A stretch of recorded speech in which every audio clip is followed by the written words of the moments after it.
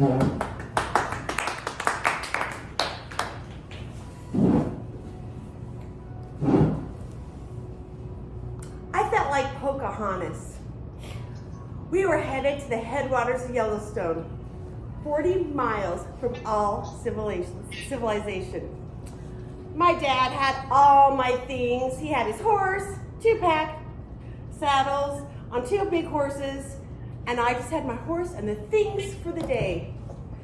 I'd be up and down the trail talking to everybody. We would swim rivers. I'd see my sleeping bag on top of my dad's horse just floating across the river as I would jump into the river and swing and jump and backflips off my horse. Not really, but I would just have a grand old time because my stuff was nice and safe. Fast forward 20 years later, I have 7 horses, my own horse trailer and truck. My brother, which is twice the size of my dad, was coming. He was riding one of my horses. His daughter was riding another one of my horses. But guess what? I had my horse and the pack horse. My 3 littles were coming with me. 10, well, it was actually 12, 10, and 8. And their ponies were little, littler, and littlest. They could make the 40 miles. These guys were cowboys. The problem was the pack saddles were so big, I couldn't get them on top of the horse. So my brother, he did it. He's big. First day, my dad watched us do the running W. Okay, we knew most of the knots. We knew half hitch, we knew granny knot, square knot. We knew how to tie our horses up so they wouldn't get away. But the running W, 10 feet of rope. Are you kidding me? It had every knot you can ever imagine, and it very strategically, I don't know how to say that word, but it went up and down like a W, and it held your saddle, your tent, your food, everything you needed on the horse perfectly. We saw my dad for years. He was at the top of the line. He had his beautiful running W's on his horses, and nothing ever fell off. It was beautiful. My brother and I were like, he showed us this about 20 million times, but you know, it's 10 feet of rope, and why would we need it? Because he knows how to do it. He explained it to us, he helped us. My brother is 6'4", come on, he can do it. We went up and down, we're like, kind of looks good. My dad checked it, first day, fine. When we went about 20 something miles, we were fine. The second day, I was like, yeah, Kurt, you can do it. He put it back on, My dad checked it, he goes, you're fine. We go down, we're going down and everything is just going fine. We went through rivers.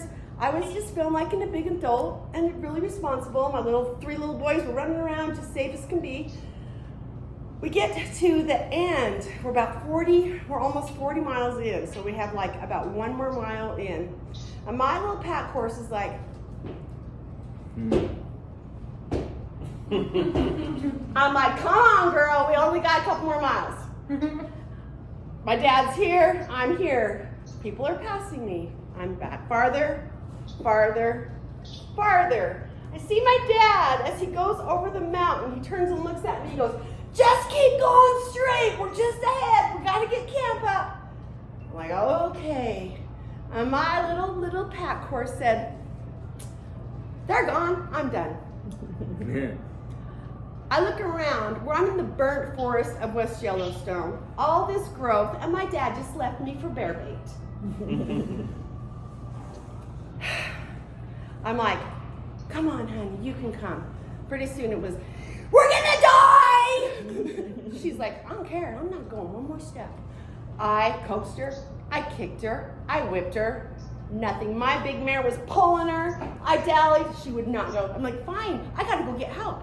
The sun is going down. All I hear is just birds and probably a little growl of a bear.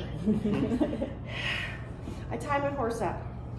I'm like, you just go ahead and die. But I'm thinking, I have all my stuff on there. So we start down the trail, and all of a sudden, she has energy. She starts bucking and kicking and swinging, and of course my knot held because I didn't want to run him back and leaving me without a saddle, without a sleeping bag. And my sleeping bag's off, my tent's off, like, are you kidding me? So I go back there, and the running W did not hold. Obviously. My saddle was off halfway. I'm pushing it up. I'm telling you, each pack saddle on each side is 150 pounds. I'm talking sleeping bags hanging down, pull, and I'm just like, really?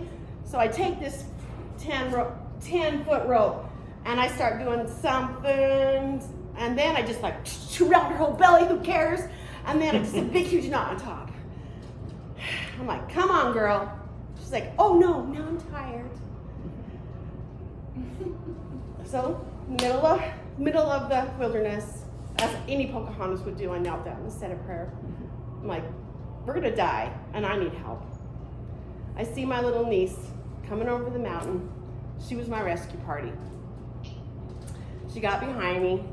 She got her reins, and she hollered and yelled and yippied, and we pulled the horse and got into camp.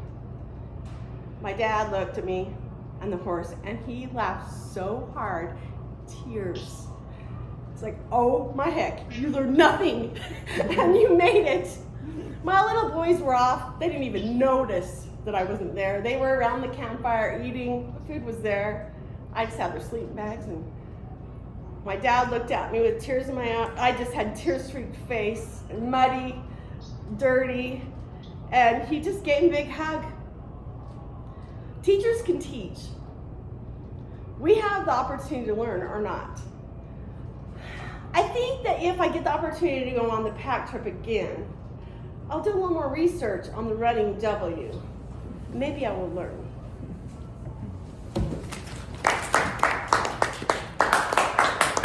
Carol. I'm learning horses have a mind of their